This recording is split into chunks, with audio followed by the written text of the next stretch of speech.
Today we continue with durability and in particular recovery. So we are in the scenario where the database system crashes and then we want to find out how to get back to a consistent state. Consistent state meaning the database system should only reflect the changes of winner transactions. Nothing that was ever written by a loser transaction should be present in the database store. And we looked at that in the context of MBCC. So how recover an MBCC store where we already have kind of these versions anyway in those committed lists. And today we continue with that. Just a brief recap. We had that already last time, this slide. So what are our requirements for recovery? So we need to reliably track the transactions that committed. Again, that's called the winners. And which did not commit, that is the losers. Losers is two possibilities. Either you have a begin commit record or log record or journal record. Log record or journal record are synonyms. So if there's only a begin record but then no commit record, that's a loser. If it's a begin record and an abort record, that's also a loser. So any transaction that did not commit successfully and wasn't marked like that in the log. During recovery, we need to commit transactions in the same order. So the commit order is important. Here you have to be careful not to confuse the transaction ID. They are ordered. Yeah? The transaction IDs are given out by the time the transactions start. That's not equivalent to the commit order. Yeah? Because transaction starts first, one starts first, then second, but this commits first and then the other one, so you have a different order. You have to be careful with that in the algorithms. We already do that in our MBCC store. Yeah? We get an extra timestamp when committing a transaction, a timestamp that's only valid for this time when you commit a transaction, and that is used as a commit timestamp. That actually marks the point in time when the actions from that transaction start to become visible and valid in the committed database state. Third is we need to store redo information. Redo is also a fixed terminology in databases, meaning I have to reapply, I have to redo something to the store. I'm assuming that, actually in normal operation, something was changed in the store, but got lost. So I have to reapply the change somehow. There are many different ways of doing that, but the core idea is always the same. Somehow it didn't make it to the store, so I have to redo that information, and I will use information from the log. Again, that's an important, I already explained that last time, the terminology might be confusing. There's standard logging in Python, of course, where you write out log records that give you information what happened in your software, and that's super important to be able to trace things that happen, to understand bugs in the production system. Then this happened, then that happened. That's also called a log or logging in Python. In databases, there's also this log, unfortunately using the same name, but the log we use is used in algorithms programmatically in the recovery algorithm to perform certain actions. So it's not solely for information purposes. You can also just read the log and see, this transaction did that, and then this, and so forth and so forth. But that's not the main idea. The purpose of the log in the database or journal, as it is called in our implementation, is to be able to take these log records and re-execute them somehow, to redo their actions. Yeah? So that goes beyond to what you have in standard Python logging.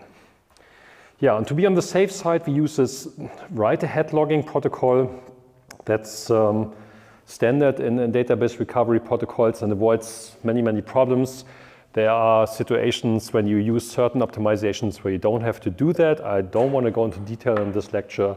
Let's be on the safe side. Let's use it. Summary of that is, whatever you do, you have now these two ways to persist your changes. I think that's many slides on that. Yeah, that's the slide. We also showed many examples in the separate slide set 13b. But the main idea is whatever you do, if you persist anything, you must first persist it to the log file, aka journal. First thing, log file, and then to the database store. Yeah. So always make sure that it happens like that in implementation. And what's often overlooked is the second part. This happens as soon as you start using a database buffer. If you remember, the database buffer may evict pages, yeah, if the page is dirty, meaning there's a change on that page that wasn't written back to the store. The database buffer may still decide to evict that page. And even in that case, you have to make sure that all the changes done to that page, that those changes are reflected in log records. You first have to flush all those log records to the log, to the write-ahead log. Otherwise, you would be violating write-ahead logging. That's very important. Those are the two rules you have to, you have to stick with. Okay. Yeah, and then we looked at the recovery algorithm. I will give you some more detail on that. So, yeah, we're in the process of rethinking this algorithm. That's actually pretty exciting. So I discussed that with my PhD students because in the last iteration of the lecture, we had a much older algorithm from 1992 that's called ARES and was designed at a time when MBCC wasn't that common. So database systems didn't use versioning. And well, now they do, yeah, and that has some impact if you design it right on the recovery algorithm because it gets so much simpler. So my tutor-in-chief for the lecture yesterday complained, oh, the lecture is getting so much easier over previous years. Yeah, I'm sorry for that. That's correct, because we're making the algorithm simpler, and that's a fantastic effect you're seeing when you design things in the right way. Typically, you see that often that things get simpler. Yeah? Complications in code are often introduced by bad design or by bad decisions or not leveraging opportunities. Yeah? That happens here as well. So the algorithm you're seeing here is similar in spirit to the algorithm from 1992. It uses some of the ideas, but in many aspects it's so much simpler. Yeah? So for each of these, the algorithm consists of 3 phases. And if you write down the phases in pseudocode, actually, you fill up an entire slide with a lot of code for each of the phases for the old algorithm. For the new algorithm, it's so much easier. And that's actually a pretty cool result for this one. Yeah, so again, we have these winners and losers sets. Basically, the set of transaction IDs, but you could also put the entire transaction there. For the algorithm, you only need the transaction IDs. So we need to understand which transactions committed and which did not commit. That's basically the only differentiation we had already last time. And the analysis phase computes these sets. Yeah, the loser set or the winner set, yeah, and the complements can be deduced from that basically. Yeah? You can finish your sentence. I just have a question for this algorithm. Okay. Into something right now? Or, okay, so the question I had is, if you apply this algorithm and do the redo phase, then in the end you're also reconstructing older committed entries which you don't actually need. So in principle you could simplify the log to only have the entries which are most common. So which are most common? Most recent, sorry, my English. Which are the most recent versions of the committed. Yes, that's true. Yeah. You're actually just shadowing the actual database, so why do we do the logging? Because some entries from the store, it could be that some of the stuff you did in the store wasn't flushed yet. Yeah, if I understand your comment correctly, you can do something like that if you make sure that when committing a transaction, its entries get flushed to the store. But if you don't flush it to the store, you have no guarantee about durability. So you don't persist. So in one way or the other, you must persist, either by forcing it into the store, then we have this problem with random I/O that may occur depending on how your store is organized, or by forcing it into the log, which typically uses sequential I/O. Yeah, but the log is unnecessarily lengthy. Yes. That's what I mean. So instead of a log, you could have a shadow database. What do you mean by shadow database? Like shadowing the same database onto a durability. Yeah, but they would have the same issues with random versus sequential I/O. I mean, you could have a replica. Yeah? I mean, I mentioned that on some other slide. You can always replicate your database. Yeah, you could. I mean, your durability, your notion of durability could also be, okay, I consider it durable once I successfully replicated it to some other shadow database in another data center, for instance. Yeah. But that depends on how you define durability. Here, for the moment, just for this algorithm, I define durability by, you either persisted it into the SSD backing the data store or the SSD backing the log. And if you think about how we defined durability, if I lose both, I'm losing durability anyways. So it depends on how you want to define that, because the more replicas, of course, you create, the longer you have to wait also for these replicas to be written. If you say, okay, I consider it durable, once I write or copy the change over to a database in the US, for instance, you always have to wait for the latency for that to return. So there's a trade-off in how long you want to wait for these things to happen. I'm not sure. Does it answer your question? Kind of. So if the log gets long, I understand, and we will look at that today, how to shorten it. That was the other part. Yeah? We will shorten it, don't worry, and we shorten it dramatically. Yeah? Okay. Any other questions? Okay. Yeah, so the winner and loser sets, and that's basically constructed in the analysis phase. Yeah, then there's this cleanup phase, and you looked at that in the exercises. Yeah, basically it could happen that there are these work in progress entries in some of the object IDs entries, and then if the database buffer decided to evict these things, it might be that some of these work in progress entries were written to the store, to disk, to SSD. The same holds if you are in the process of moving work in progress entries to the committed list. Once the validation of a transaction was successful, you move over those entries. And if something happens in that process, it might be that the stuff was written there. So that's not good. And we will simplify this dramatically because actually the shortcut I would take here in this phase is to, whenever you touch an object and you have a database buffer that backs your store, we currently don't have that. Everything is in main memory, but of course in a real system you would do that. You would have a database buffer. I would change the algorithm to simply pin all those pages, pin all the objects that are currently touched by transactions. If you do that, nothing of this can happen. No dirty data will make it to the store. You will only unpin those objects once the transaction is committed successfully. And that means there's no cleanup phase whatsoever. It's gone. Simplifies. Of course, you can make it more efficient. That's a typical design decision. You could say, oh yeah, but then I have to pin all these objects someone is working on, makes it more complex. Yeah, that's true. Makes it complex for pinning, but the recovery algorithm gets so much easier because you never have to clean up anything. That's a clear trade-off you can think about. And if in doubt, always start with something that's simple but works. That's such a crossroads here where we can take that decision. Yeah, and then the third is the recovery algorithm when restarting the database system. So we make a forward pass through the log file. The log, you're just saying, is 1 petabyte of log entries written. Now we have to scan all of this stuff, and this is super inefficient and obviously stupid, and there should be something better. What this something better is, I will explain in a moment. But the easy algorithm is, okay, I had zillions of transactions. Each of these transactions wrote tons of log records, and now I have to go through all of these log records.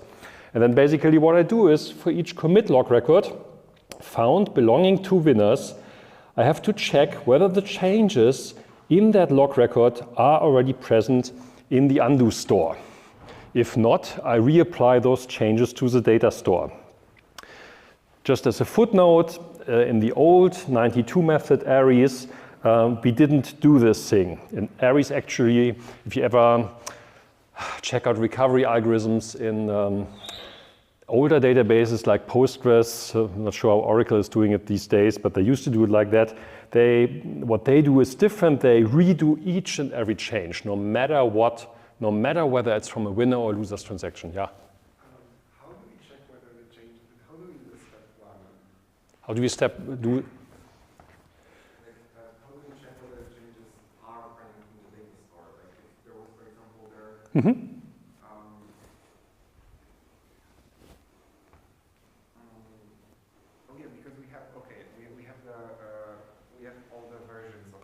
yeah, there are multiple answers to that. That's a very good question. How do I change whether, how do I check whether this particular change was reflected in the data store? Fair question. And the standard way of doing that is, let me explain it with pages. It's a bit easier and a bit more general. But basically, what you do in these implementations that you add, if you have a data page, let's say of 4K or something like that, what you could do is you add a version number to the page. And then when you load the page, you know which version that page is in. And the version number could be the transaction ID, yeah, or the committed timestamp or something like that. That tells you, aha, this page is in this version. Yeah, like that you could yeah, whatever, it's 42 and your version is 43, so 43 wasn't reflected, so then you change it here and then change the version to that, and then you know in one transaction, please, yeah, and then you're good to go. But we will today also learn how to avoid these things, because again, if you check each and every page in the database store, that can be pretty dramatic. Yeah? Again, these worst case scenarios where you, I mean, like one random IO to fetch these pages, and it's crazy. It's too expensive. You don't want to do that. You actually, during recovery, you want to avoid looking at the database store as much as possible, because that's costly. Yeah? So there are two aspects to a recovery algorithm. That is one, of course, it should be correct, and the other is it should be efficient. Yeah? You can come up with an easy algorithm like this one that works, that is correct, but it's by no means efficient, and we want to change that. Okay, right, and then there's this entire story of how to represent the redo information. Yeah, I mean, just to give you an idea of what may happen here. So you could represent redo information physically, for instance, the new state. Yeah, you could say, okay, if that is your data value here represented in some bytes here, yeah, 1 byte is enough. Let's assume that is 1 byte. And now you have a redo record saying, okay, the new state is 43. That's okay, then you copy over the new state to the old state, and then you have 43 here. That's one way of representing a log record, and that's called physical logging. Physical logging. The other is logical logging. Logical logging. And that means, okay, I would denote information like A equals A plus equals 1, saying whatever you find on the page, increase it by 1. Yeah, so this is physical logging, might be less error prone, because no matter what you find here, you don't have to be careful with the versions. But for something like that, you really want to make sure to only apply this once, to only redo this once. And here it's really important what I explained here. You have to really be careful to inspect the version information, make sure, aha, this for this transaction ID, the page is already in the version, which means this logical redo was already applied. I don't reapply it a second time.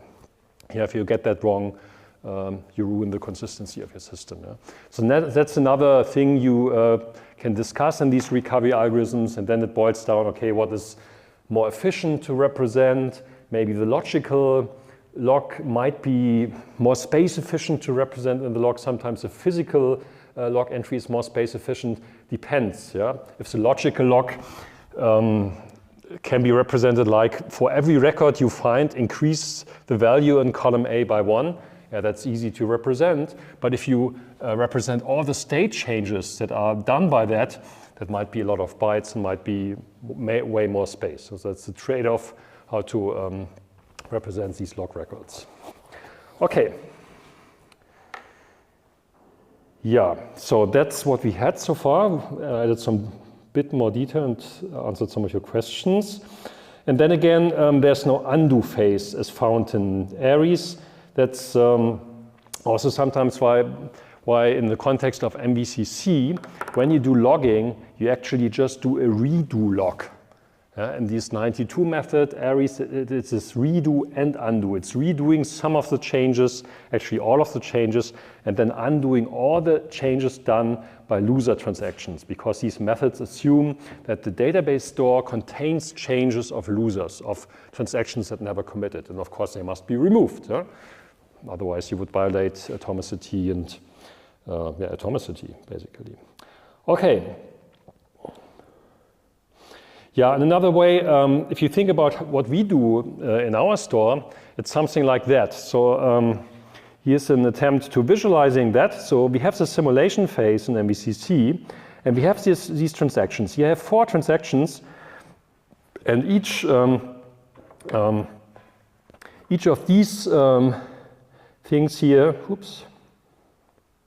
it's an operation. So I have all these individual operations of one transaction here, the green transaction, and they're somehow interleaved.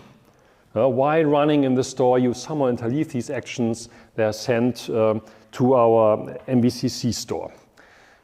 However, they're interleaved directly doesn't really matter. So we have the individual actions here, and we have and these individual actions belong to a transaction. Then, if any of the transaction gets into validation and commit, we have this phenomenon that we replay the actions based on the current database state. So while operating in the simulation phase, we are in snapshot isolation, we read the version and we modify our private version of the data as of the time that this transaction started. We operate in our snapshot, but then the validation phase is basically about finding out, okay, now you were in your bubble. Now this bubble should be teleported to the current state of the database. Let's see whether the changes you did in your bubble are also okay with respect to the current database state. That is what the validation phase is about, finding out whether you can, in Git terms, merge those changes into the main branch, into the committed branch of the database. It's basically the same idea, conceptually, what's happening. And that leads to a transaction commit order. This transaction commit timestamp we have here, I think it's worth looking at the code again to remind you where that happens. If you look at the commit transaction, here, we get this commit timestamp. And this is just the point in time when this transaction gets validated. And that's synchronized for the entire system. So if this were a multi-threaded implementation, you would have to make sure that only that each transaction gets its own commit timestamp during validation. So it's clear this transaction has this timestamp and this timestamp belongs to this transaction. It's a one-to-one relationship. But this leads to a serialization of the transactions. And that's what happens here in this phase. Now you order. Before, those transactions were not really ordered. The actions were interleaving. There's no order in that strict sense. But now when committing, you order it. And basically what you do is, once you validate these transactions successfully, so now I'm validating transaction 1, for instance, it's kind of squashing all its changes into a single commit and appending that commit to main. It's kind of squashing the individual actions. You know what squashing is in Git? Yeah, so you have these commit entries here. We'll hear more about that on Friday, actually. Commit, pointing to some parent commit, pointing to some parent commit, pointing to some parent commit, and that's your transaction in a way. You did that on your feature branch. Now you're trying to merge that, or rebase it to main. And then what you do is you transfer that, you squash it, which means you combine the changes reflected by the different commits into a single commit. And then basically you reset the pointer to whatever your main branch is about. That's basically the same thing happening here. So, so this means here we have this squashed commit in a way. And you create this nice linear list of those transactions, and all of them have a commit timestamp. Yeah? So far, so clear? And now the trick is really to understand that, okay, what kind of information do I even have to know about while recovering And the thing is, I don't care about this. I don't care how those transactions were interleaved in the first place. Whilst, huh? So, sorry. Okay. So, okay.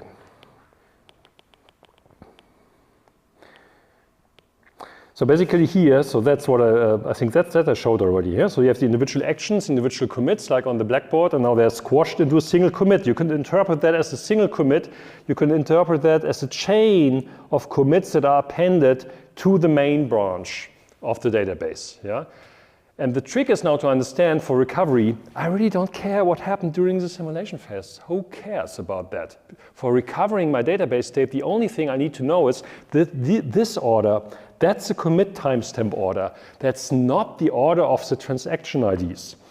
Now you see it here. Yeah, that started before this one, but TA3 committed before TA2. It's important to keep that order because if they operate on the same objects, it's important to change it first. That makes a difference. So you have to replay that in commit timestamp order. That's super important. But you only have to worry about that. I don't have to worry about this interleaving. I really don't care because I already clarified during validation. Yeah, that's fine.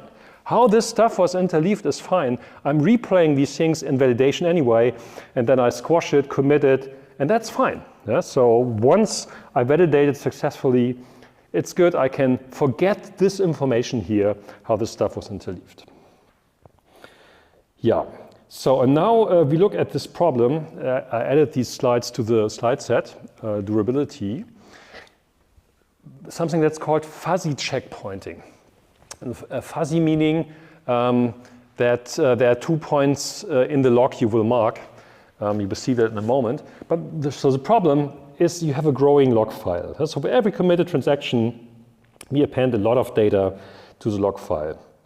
So the log file quickly grows, needs a precious space on storage, and also for archival, it's kind of, I mean, you want to archive all of the log file for what? Yeah. If you look at the algorithms, you will see hey, this stuff is never touched anyway. Why would I do that? And the second is the recovery algorithm takes longer and longer, yeah?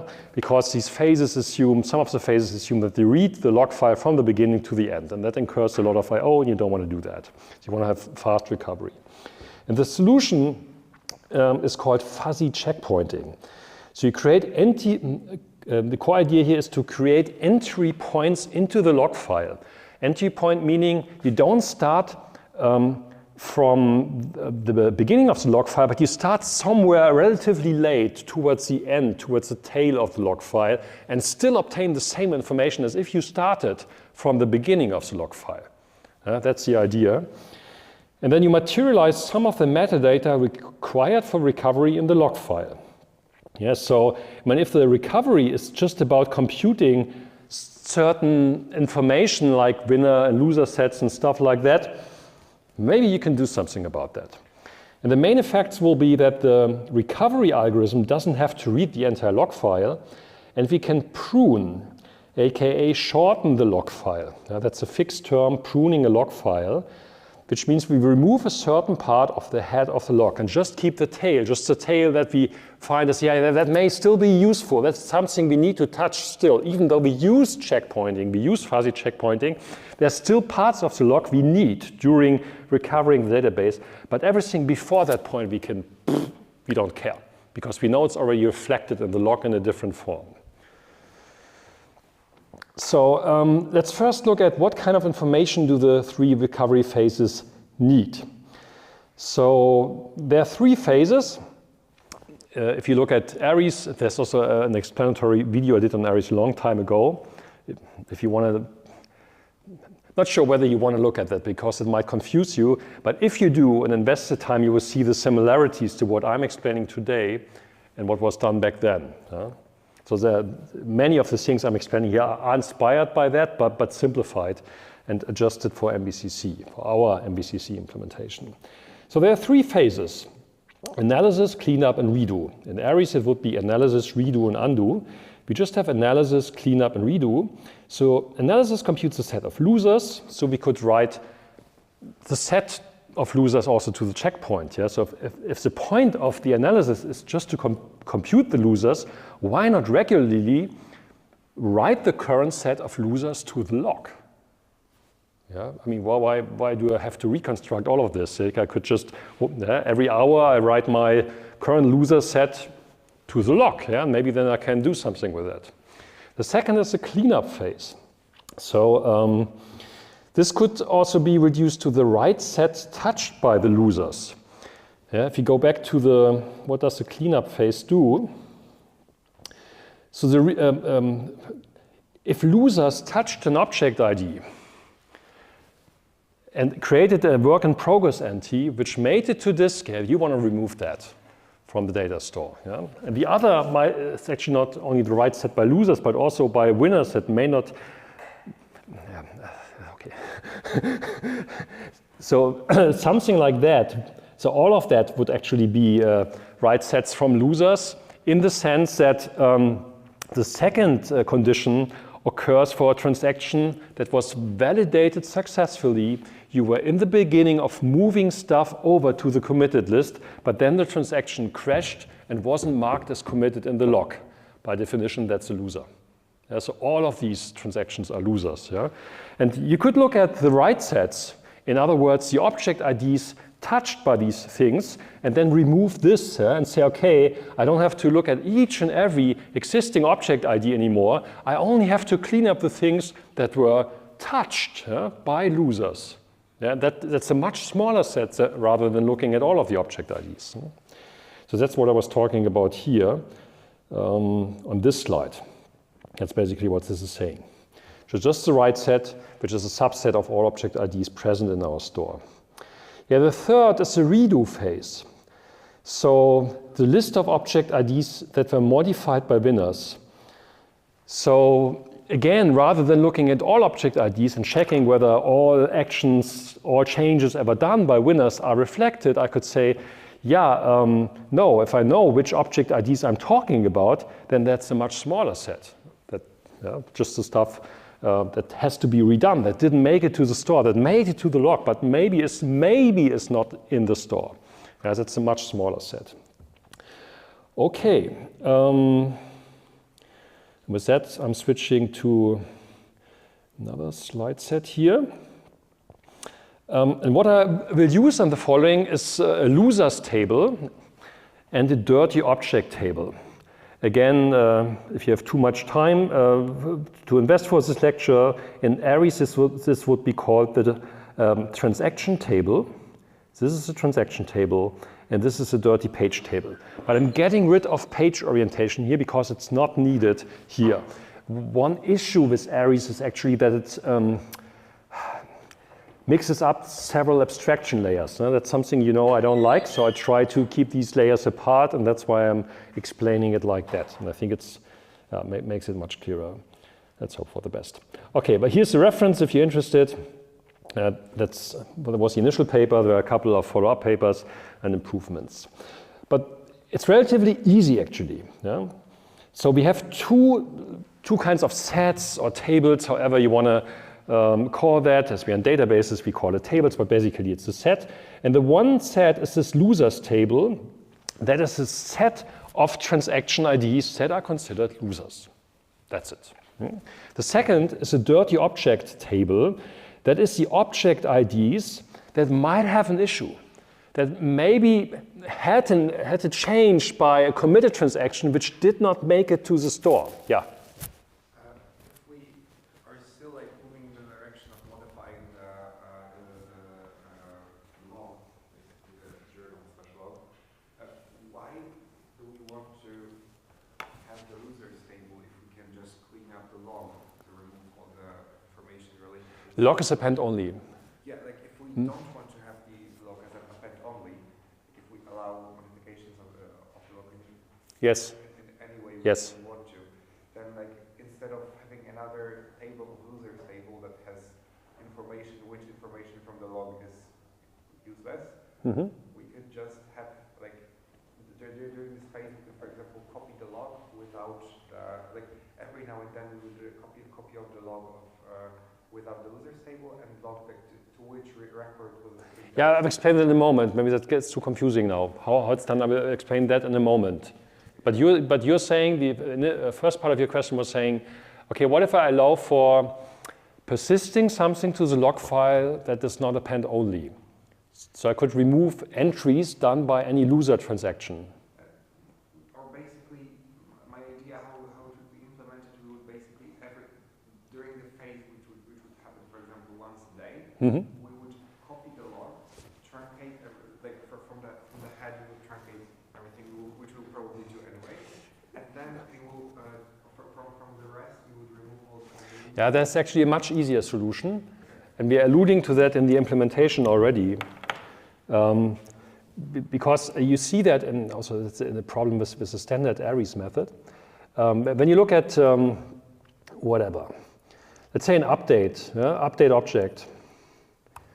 In the initial version of this, what I did was, okay, I write the update log record to the log, and then you might remember that we introduced, and this log here is a key value store interface. And actually I could do self journal flush transaction ID.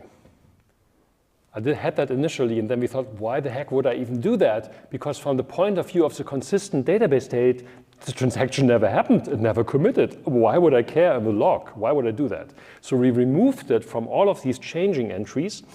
And the only thing we do now is in commit. So when we validate a transaction, here we write log records, journal put, and there's a flush.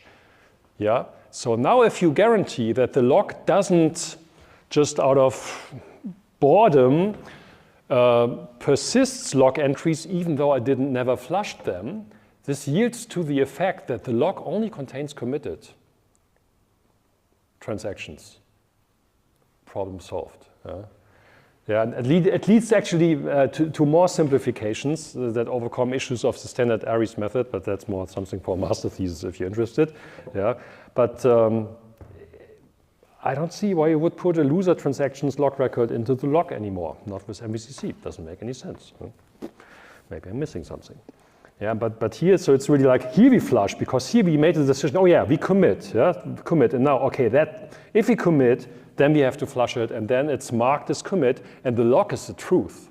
The log is the total truth of the database, not the database store. Database store, I don't care, that's just, eventually it reflects the changes, so it's eventually reflecting the stuff done in the log, but the log is a primary point of truth in a database system.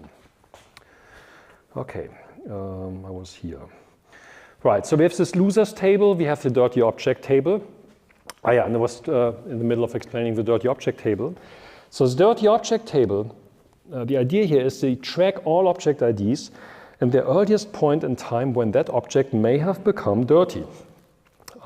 So that means we have an object ID and it was touched by some transaction at some point. Maybe if I write it here on the timeline, I may make it on the blackboard.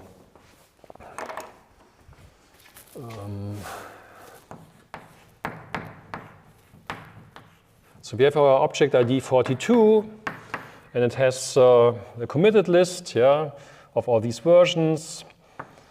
Version 1, version 2, version 3. This is this list. And then there's something that should have been appended there but wasn't appended. Yes? Basically, some commit happened that should have been reflected here. A new version was created in the committed list, but that's not there.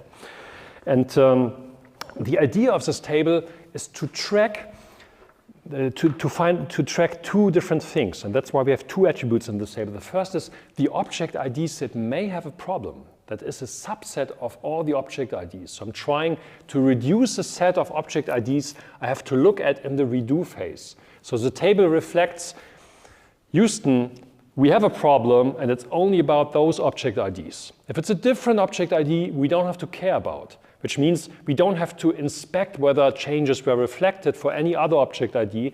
It's just for those object IDs. that we have to worry about.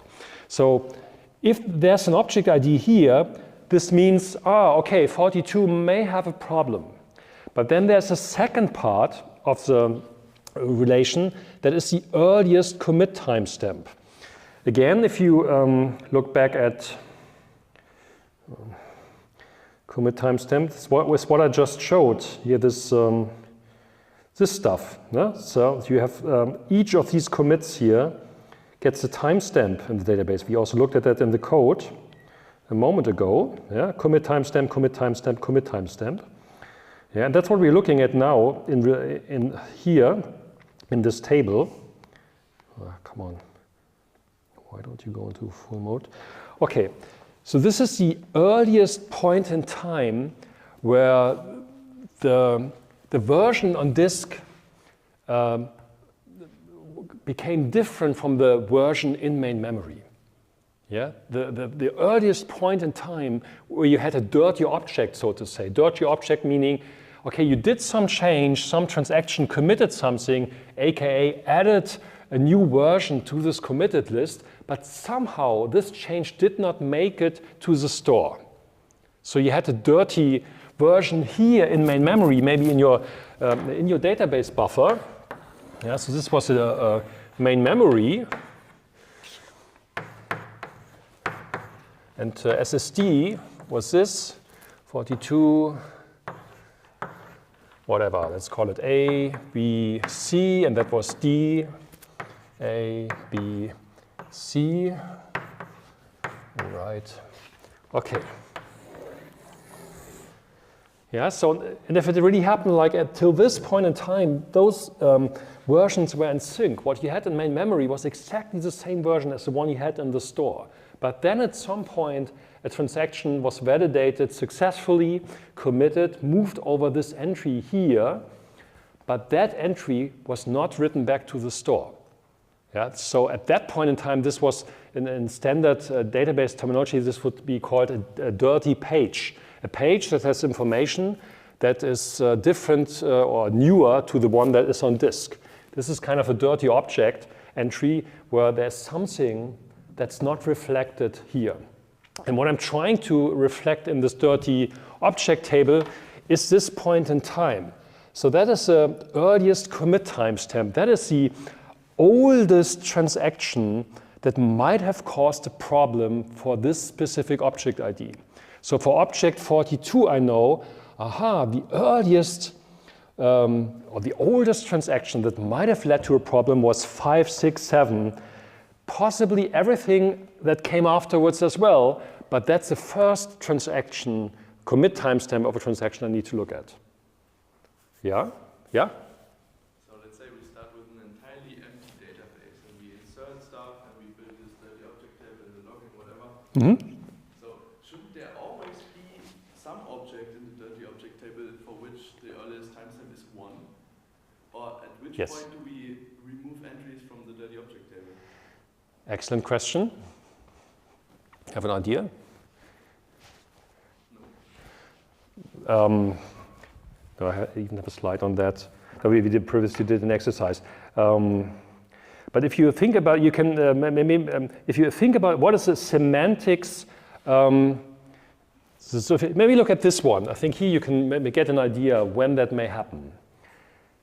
So here, the change. Let's use the example here from the slide. I think that's a good idea. Yeah, so I have 42, and this is the earliest. This was done by 567, the commit timestamp, not the transaction ID 567, the commit timestamp of the transaction that committed at 567 at that point in time. Yeah. So, and this table now is actually saying that that's the first thing where that might have happened. Yeah, the dirty object table might also say it was this one, even though it is already reflected on disk. Yeah? So it's just a conservative information saying, that's where that might have happened. So how would you adjust the dirty objects table, or in which situation or which part of the database system would be allowed to do that?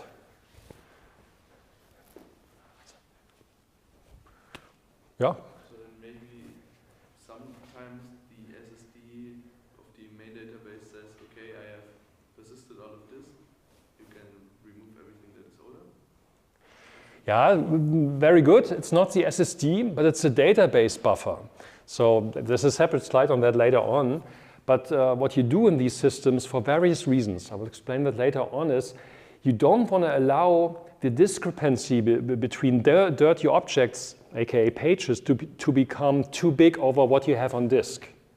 Yeah, you don't want to diverge, you don't want them to diverge that crazily. If you have a very if you have an entry here which has whatever, a zillion entries in the list, and here you have 3 entries on SSD, then you will have to do a lot of work while recovering.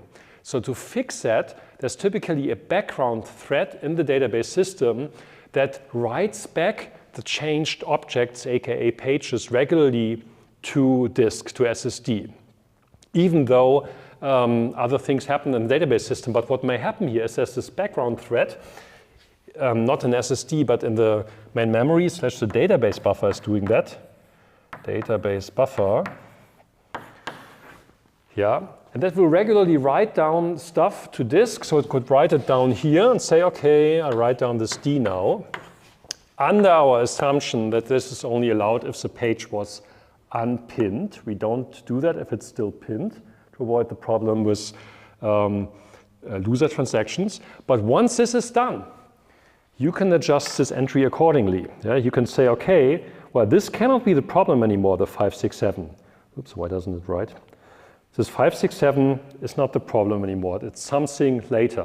Basically, in this situation, if you know it's a current update, here is reflected on disk, you remove it from the entry. So that's the point in time where that happens. Yeah? Good, great question. So the semantics is for the objects present there, the object IDs, it reflects the earliest commit timestamp that might have led to a problem, like here. Yeah? We just learned, okay, there could be a background database buffer thread that removes entries from this dirty objects table. But before going into that optimization, let's first look at the principal idea of a fuzzy checkpoint, how it is called, fuzzy checkpoint. So we have time running from left to right here. So that is where the log starts here on the left. That is where the log ends. That's where the crash occurred. Yeah, that's all we have as log entries. That's the entire truth we have here. And then we have these 2 phases. The cleanup is not shown here. I ignored for the moment, and I will explain later on why I ignored. So there's the analysis phase starting with the first log record and then reading it up to the end. Yeah? That's without any checkpoints. And then redo has to start idea-wise from the first object ID that might have led to a problem. So if you look at a table like this here, so what you need to find out, okay, what is the oldest commit timestamp of any transaction present here? Basically the minimum value over that set. That's the interesting point of information, because that gives you, okay, that is the oldest transaction that screwed up my database store. That's the oldest transaction that was potentially not reflected in my database store. And that is what this computation here is saying. So I think we renamed that. That's now the earliest commit timestamp. Again, not be confused here. It's not the transaction ID, it's the commit timestamp of the transactions. I think I still didn't rename it here. I will upload a fixed slide set after the lecture. So that's the smallest commit timestamp, the oldest transaction or commit timestamp of that transaction. That's where redo has to start. Now for checkpointing, what we do is we regularly write out the dirty object table and the losers table to a checkpoint. Yeah, we write it to the log. We in this traditional append only, there's one file, you can only append fashion, you just append it somewhere. In the context of a key value store, you could just have a special key saying that's my checkpoint, that is the value, and then of course you flush it to the underlying append only file. That's how you would do it. And that contains, as the only information it contains is really these 2 tables. That's enough for everything. And once you have that, you can start the analysis way later. You can start here already. You don't have to start from the beginning. If you go back here without the checkpoint, you had to start from the beginning of the log file. Now you can start from this checkpoint, and that saves a tremendous amount of I/O. Yeah? Redo is actually very a similar point in time. And how that is typically organized also to not block I/O is that you write the checkpoint in 2 steps. There's a begin checkpoint log record and there's an end checkpoint log record. And the idea is the begin checkpoint is typically the marker reflecting the point in time when this checkpoint was valid. Yeah, that's basically setting a timestamp. Yeah, saying, okay, that is a timestamp of the checkpoint. That is the data as of that point in time that's going to be reflected in the checkpoint that's coming up. So in other words, so in the end checkpoint, you write the dirty object table and the loser table. However, the versions of those are as of begin checkpoint. So in theory, things may happen in between. Yeah? Other transactions may commit and enter log records in between begin and end checkpoint. So this is typically split up in implementation. So you don't have to do like that. You can also write out one checkpoint if you want. The argument why this is done is typically that this may block other transactions. Yeah? If you write first the begin checkpoint and then you forbid every other transaction to send log records, that means no other transaction can commit while you're creating the fuzzy checkpoint. Yeah? That's a performance optimization. So you basically first determine the point in time for what you want to create the checkpoint for. The system keeps on running, committing transactions, and in the background, on a separate thread, you keep on creating a copy of this dirty object table, and this losers table. Create the appropriate structures and representations, whatever work needs to be done for that, and then you write it out here at that point in time in one action. And only while writing that out, other transactions are blocked from committing. No, not sure whether I would even redo it. So once I implement all of that, so my plan is really to implement all of this. So it's not implemented, the recovery algorithms are not implemented yet, but I'm planning to do that, and not sure whether I would do it like that, but the experiments, the performance experiments will show whether it's still needed. Okay, yeah, maybe let's first look, before we look at optimizations, let's look again now what that means for our recovery algorithms, because they get simpler. So now we can, what? Hey, what happened? Here we go. So now I'm going back to, now as I explained, fuzzy checkpointing. Now we revisit these 3 phases of the recovery algorithm because they get so much simpler. And one thing I'm doing is I'm throwing away the losers table. I don't need that stuff.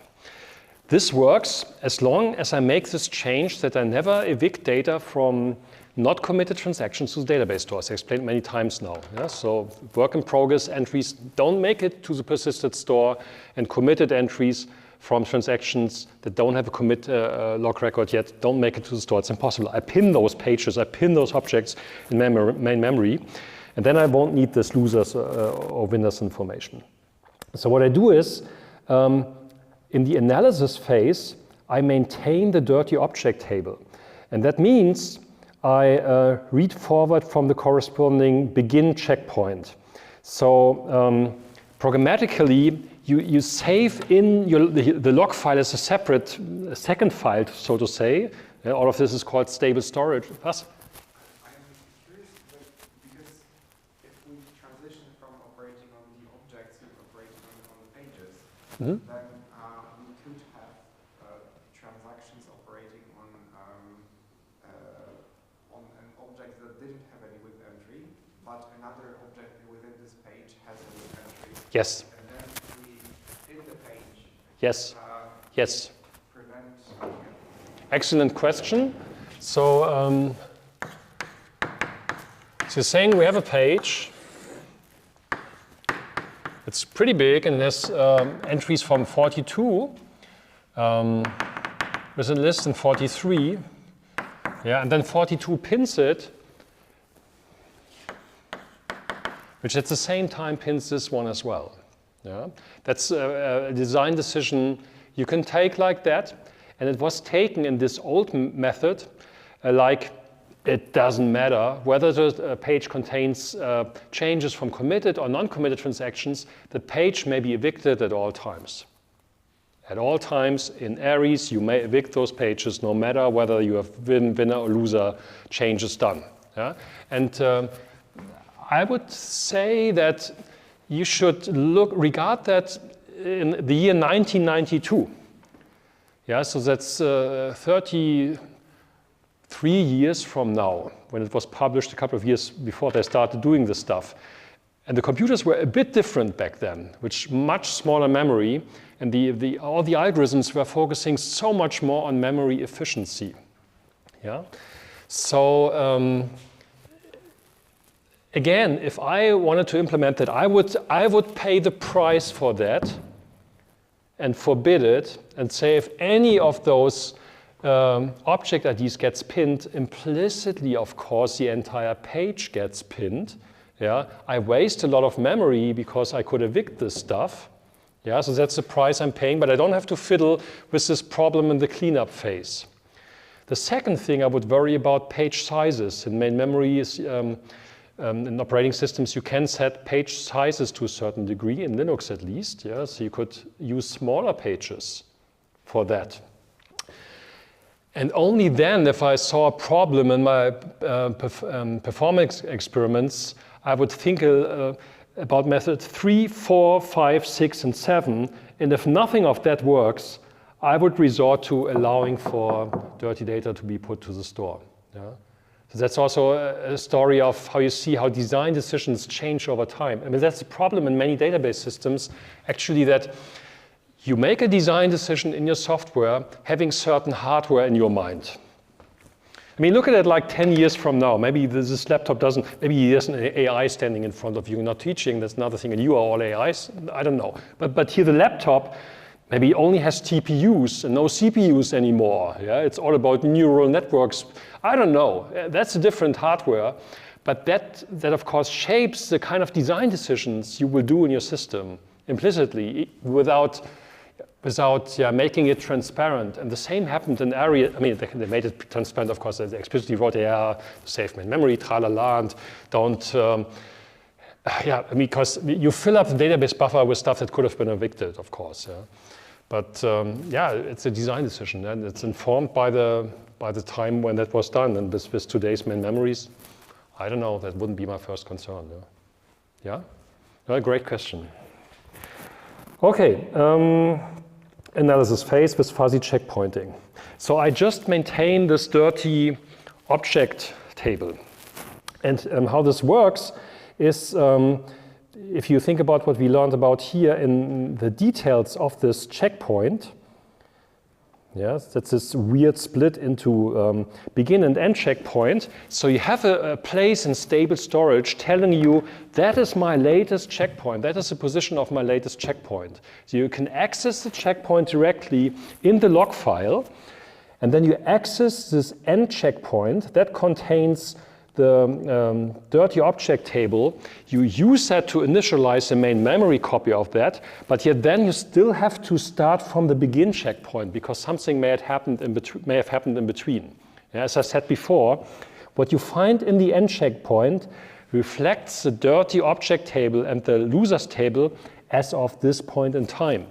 So there might be things that happened here in between, and that still should be reflected. That's very important when you use this stuff. Okay. So the analysis phase in recovery now maintains the dirty object table. So you read forward from the begin checkpoint, and if you find an insert or update record with an object ID that's not present in your dirty object table, you need to add it with a commit timestamp of the transaction to the dirty object table. Yeah, that's the same thing that happens in the normal operation now. You have to maintain these dirty object tables. The database system has to keep track for the object IDs, which object ID was touched and is possibly not reflected in my database store. And the same thing as we discussed in the first part. Now, if the database buffer kicks in and says, no, I'm writing back this dirty object to disk, okay, then it can be removed from the dirty object table. Everything is fine, yeah? But you maintain this dirty object table at all times during normal operation. Now, in recovery mode, you reconstruct the dirty object table as of the time when the system crashed. That's what you want to have. You want to know at the time of the system crash which were the dirty objects. No, it was on the other slide. Which were the dirty objects and what was the earliest commit timestamp of a transaction that made it dirty. That's what the analysis phase is about. And note that this losers set is not computed here anymore. You don't need that. Here's phase 2. There's nothing to do here. Yeah, that should be clear by now. Because if I never evict change data, as discussed here, that's pinned. Work in progress, never make it to the store. The half-moved commit stuff, no, don't make it to the store. So what? There's nothing to clean up because I never put dirty stuff in the store. It's clean by definition. Yeah, so my persisted store and disk is always clean. Whatever you persist is always clean. That's cool, makes life so much easier, less to implement. And then comes the redo phase. Similar to analysis, you go to the last complete checkpoint. So complete always means the end checkpoint was written entirely. Yeah. So what may happen is, that's what this is referring to, is if you write this end checkpoint out, so you wrote a begin checkpoint here. Let's use a different color. You wrote a begin checkpoint here, and then you're in the middle of writing the end checkpoint, and then you crash. Yeah, that's also not, that's valid. That's not a valid checkpoint then, because you don't have all the information in the checkpoint available. So checkpoint is considered complete or valid, if you wish, if the end checkpoint was written successfully entirely. If all the DOT, all the LT was written to the checkpoint, only then it's considered valid. And the entire thing is then counted as a checkpoint. That's what's meant here in this slide. Right. Yeah, then you compute, so let's go to the last complete checkpoint.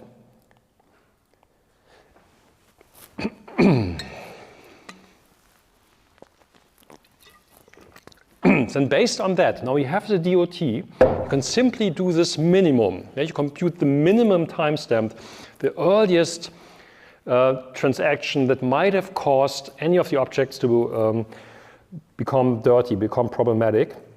And from that, you read forward from that timestamp through the log. Yeah, so just from this point in time, you read till the end of the log. And that may be much smaller than reading the entire log. And now if you found an insert, an update with an object ID present in dot, that's actually, now we're seeing what I explained before when we looked at the table. So now you inspect you have a log record, that, say an update log record. And now you look at the update log record and try to find out whether this update log record maybe was not reflected in the store. And now you exploit this dirty object table. Now you say, okay, is there an entry for this object ID in this table? If not, okay, over, that's it. I don't have to worry about that because if there, this can only be a problem if there's an entry in the dirty object table. So what you're doing is, it feels like a semi-join in a way. You're using this table to filter out log records, yeah, to filter out stuff that doesn't have to be looked at because you already know for sure there's no problem whatsoever with those object IDs in those versions. Yeah?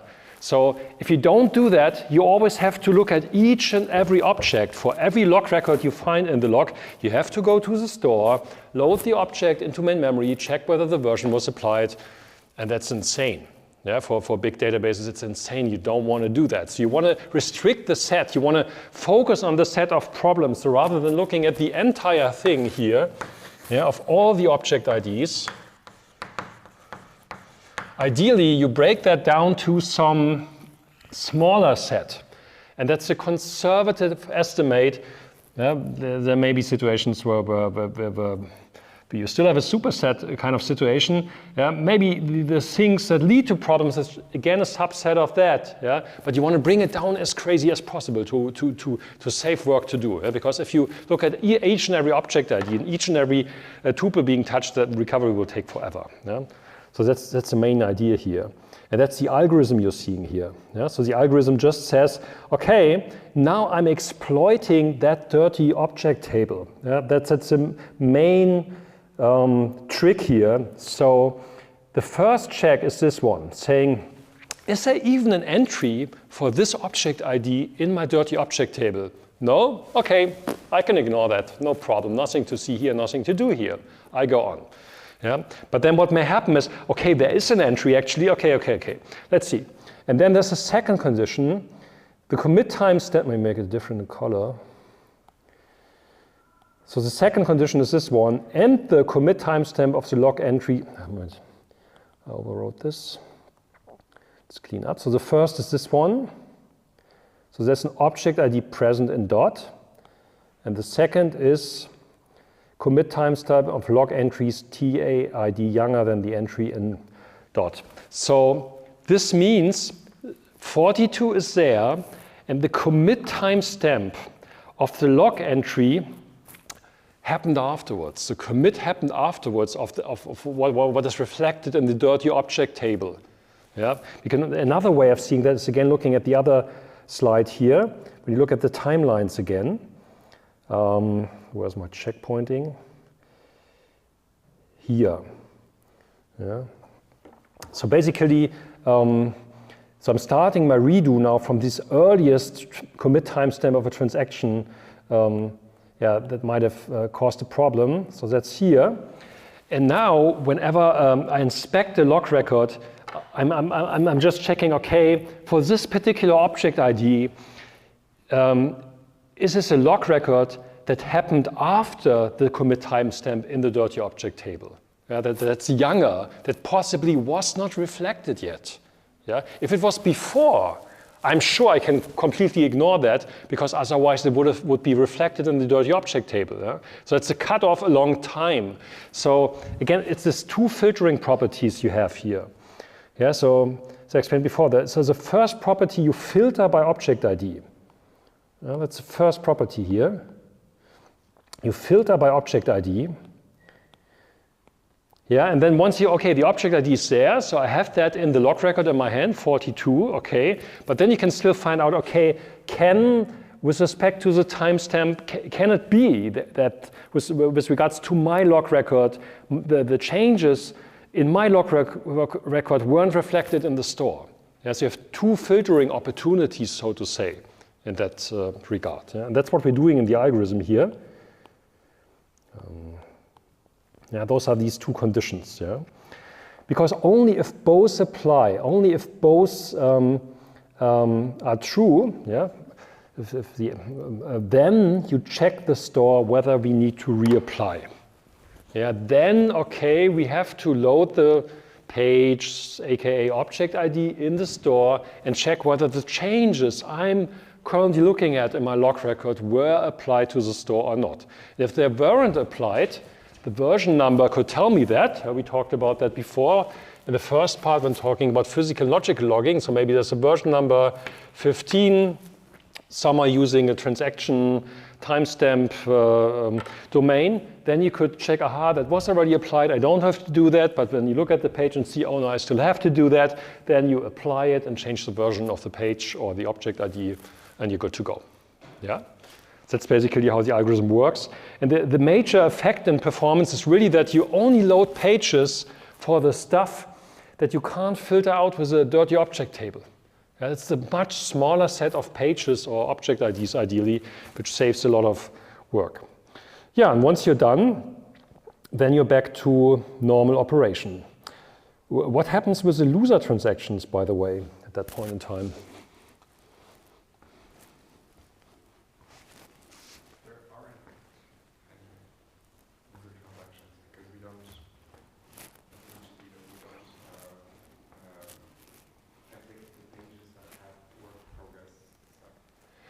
Yeah, we had the discussion in the first part. So are there loser transactions or aren't there loser transactions? Do you know about losers? I haven't heard anything. The log doesn't tell me anything about losers. So who is talking? There's only winners, right? That's how I organize a log. They are not present in neither the log or the SSD. There's no trace whatsoever of any losers. Yeah, fantastic. All my transactions committed. It's a fantastic database system.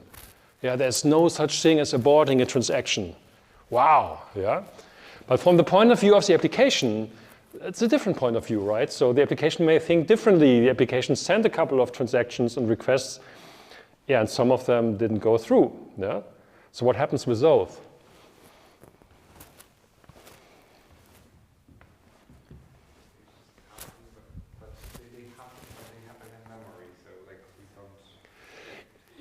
Yeah, in memory, and in particular, it's in the responsibility of the application to resend, to reissue these transactions, the same as with any other database protocol algorithm. The contract is, so the database never said commit, then and there should be some code in your application understanding, oh, it didn't commit, and then I have to act upon that. Maybe I resend it again. Yeah, so, but the database system doesn't have to worry about that. The job of the database system here in recovery is to make sure that it is consistent. Consistent meaning with regards to the transactions that were marked committed in the log. That is consistency here. Yeah, and that has to be reflected in your database store. And once you make sure your database store reflects what you marked as committed in the log, you're good to go. Yeah, then you can go back to normal operation. Yeah. Much time? Not so much. Maybe we look a little bit. It's basically this optimization one of you asked in the first part. That's also shown here on the slide. So that's this background thread optimization. So that's exactly the effect. Yeah? So now the higher the divergence, the more you are in the situation that you have many, many object IDs that have a different version in main memory than the one on disk. The more dirty objects you have, or in old terminology, the more dirty pages you have, the more redo will hurt. The earlier redo has to start. And you want to avoid that work. Right? We already avoided a lot of work now in analysis. It's much shorter now. But still, if there's a huge discrepancy between the versions you have in main memory versus the versions you have on disk, redo may still be very long. Yeah? If you have objects that sit in main memory for a long time, are modified like crazy, but never written back, you have to start redo very early, which will lead to problems in recovery because the redo phase may still take a while. And again, you might also not be able to prune these things. You might not be able to prune your log because you want to throw away the head of the log. That will be difficult. So that's what I said already in the first part. What you will do is you run a background thread in your database buffer with a goal to write back dirty pages, independent of what happens in the rest of the database system, back to the store. Yeah, if you write back a dirty page like that to the store, it becomes a clean page by definition. Yeah, and then the changes there don't have to be redone. Again, under the assumption that I never do that for these kind of situations if the page contains data of a non-committed transaction. This trade-off we just discussed before. Yeah? But if you do it area style, even there it works. If you have changes from committed and non-committed transactions, even there you have a background thread writing it back, and Aries doesn't care about that. Or if I implement the system like that, you still have a cleanup phase and allow for things like that. The goal is to make the redo phase shorter and more efficient, and also be able to prune more from the head of the log, and don't waste that storage space. Yeah, So that is how recovery works in an MVCC store. I understand it's a bit more of a challenging topic, but it's actually the algorithms, personally I like them, it's really cool. On Friday, so next week there's an important database conference. Next week, Wednesday, I won't be here. It's CIDR conference on innovative data systems research, and one of my PhD students already had a paper there very quickly. And it's about MVCC versus Git. Git does versioning, MVCC does versioning. It's completely two different systems. What the heck is going on here? And we have a paper explaining the similarities and differences. It's actually just for historic reasons that it's different communities. They build different systems, evolve in different directions, but do very, very similar things. And my student, Sue Yilmaz, explained and then conceptualized that and why things are like that, things that are similar, things are different. It's super interesting work, and it allows you to better understand what these things are about, why there are versions in computer science, and why they are reflected in different ways in different systems, what the pros and cons are. And it also will allow you to understand MVCC a bit better. With that, let's see you on Friday. Yeah?